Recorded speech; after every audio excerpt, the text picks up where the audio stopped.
Craftsman-style architecture emerged in the late 19th and early 20th centuries as a reaction against the industrialization and mass production of goods. It emphasized hand craftsmanship, truth in design, simplicity, and a connection to nature. The roots of Craftsman-style architecture can be traced back to the British arts and crafts movement, led by figures such as William Morris and John Ruskin. The movement found fertile ground in America. The term craftsman comes from an influential magazine published from 1901 to 1916 by furniture designer Gustav Stickley. The development of the craftsman style started with ideas about the good life, practiced through simple living and embodied in the straightforward, handcrafted designs of furniture, lighting, textiles, and everyday objects. The new aesthetic was soon applied to architecture too. In Southern California, the arts and crafts style took on its own unique characteristics, influenced by the region's climate, landscape, cultural diversity, and openness to new and non-traditional ideas.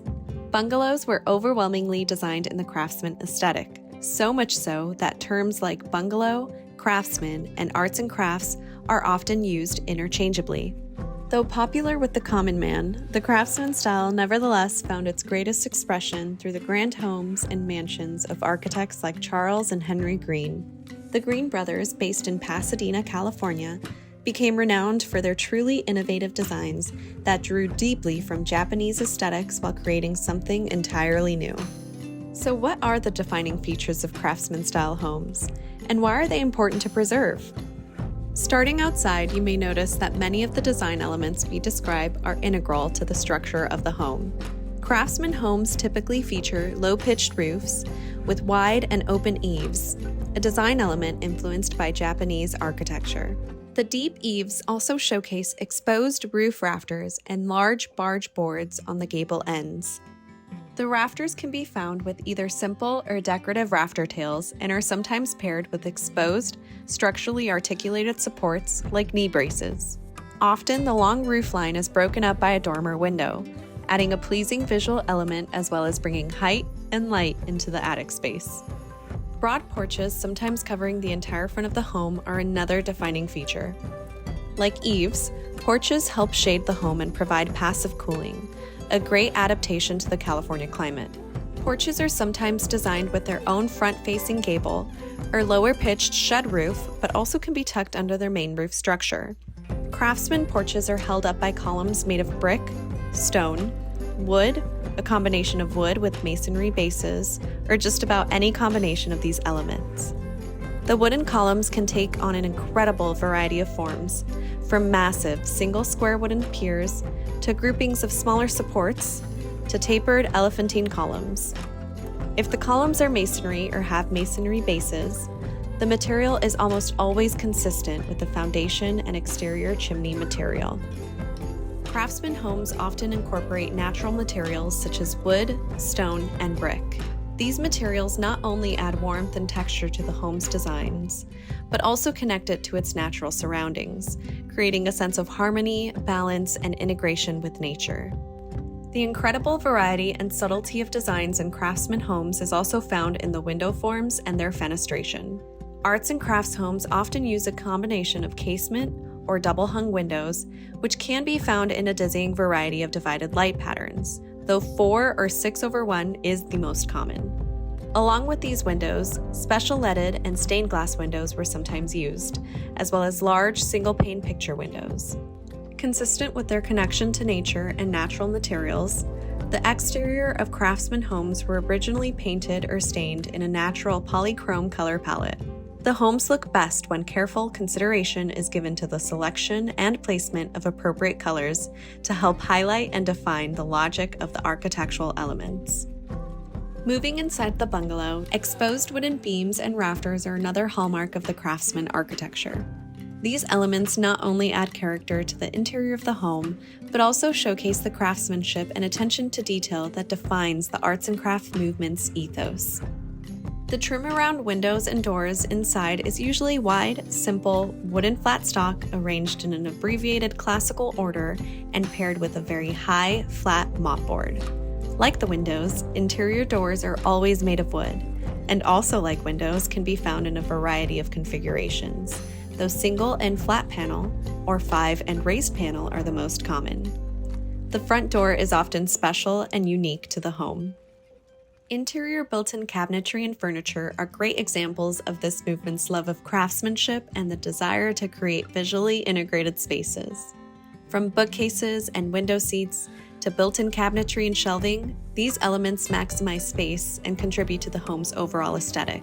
The woodwork found throughout the common rooms was always originally stained and often quite dark.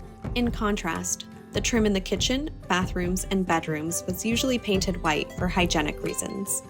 Often subtle, handcrafted details such as decorative hardware, handmade tiles, stained glass windows, intricate woodwork, and lighting are defining features.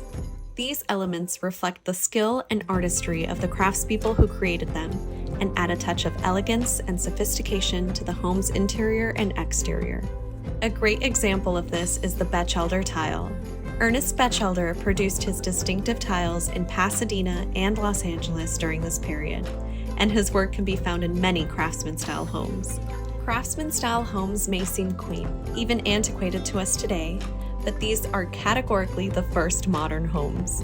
Exciting technological advances were everywhere when these homes were being built, and the new technology was eagerly incorporated into Craftsman homes. But make no mistake, the technology of the early 20th century is very different from the demands of today. So how do we integrate modern amenities without compromising the integrity of the design? One approach is to strategically conceal modern technology behind period-appropriate cabinetry or paneling. For greater energy efficiency, having the original windows tuned, weather-stripped, and caulked can greatly increase their performance while preserving their aesthetic contribution to the home. In the attic, a thick new blanket of insulation will go further in increasing energy efficiency than any other step. There is an important thing to consider though.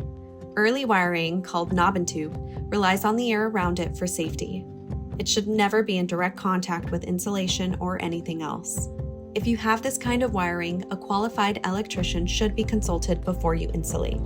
A common complaint about Craftsman interiors is that they are dark. If your home's dark-stained woodwork has survived over 100 years intact, please resist the temptation to paint it. Instead, investigate adding small, nondescript, and reversible recessed lighting into the ceiling. Another means of brightening interior spaces may seem counterintuitive, but hanging sheer panels on the windows helps disperse natural light more effectively than bare windows, which will also help light up the rooms. Craftsman homes, often constrained by size limitations, allowed rooms to meld into one another and perform dual purposes, and ushered in what we know now as open concept. For example, dining rooms are often separated from living rooms by open, built-in colonnades or expansive cased openings rather than walls and doors. Breakfast rooms are often incorporated into kitchens with a built-in table and benches. Despite the forward-looking openness of Craftsman design, the original kitchens are usually very small by today's standards and cut off from the surrounding rooms.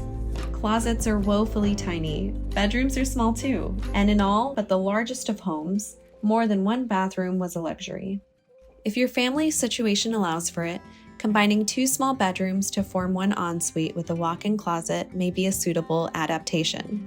Another common consideration is the addition of a primary suite toward the rear of the home. By thoughtfully adapting the layout, you can enhance the functionality of your home while preserving its architectural character. Though Craftsman-style homes were designed to encourage an appreciation of nature with pergolas and patios, often the only path from the common rooms to the backyard is through a utility porch or down a side driveway. Large divided light doors and partially covered patios can blur the transition between these spaces with the added benefit of bringing more natural light into the core of the home.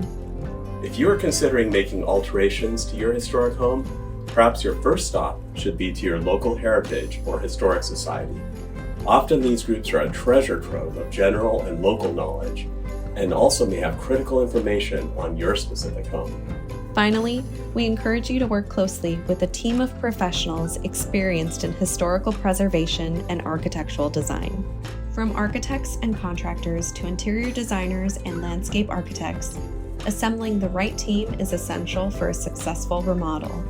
Together, we can ensure that your arts and crafts homes evolve gracefully to meet the needs of modern living while honoring its rich heritage.